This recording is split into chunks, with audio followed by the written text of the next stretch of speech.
Repair na guys. Hindi siya virgin.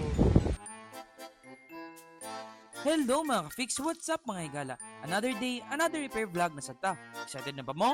Let's go! Special vlog na po tayo mga ka-fix kay nga ang customer is from Cagayan de Oro City. Naa siya gipadala nga deadbolt nga Poco F3 nga 5G. Pag receive na mo, nakita na mo nga nanay repair attempts. So mao to amo ang gi-contact si customer and giingon ang mga possible nga mahitabo sa ani nga repair. Wala dayon naka-reply si customer. So mao to pag-augma pa na mo na try og repair. After na mo na troubleshoot ang iyang cellphone, daghang natanggal nga mga parts sa previous nga repair attempts sa mo ani gipulihan og mga brand new nga parts. After na mo na ilisan ang mga nangawala nga parts, nag-proceed na mi sa CPU rebolling.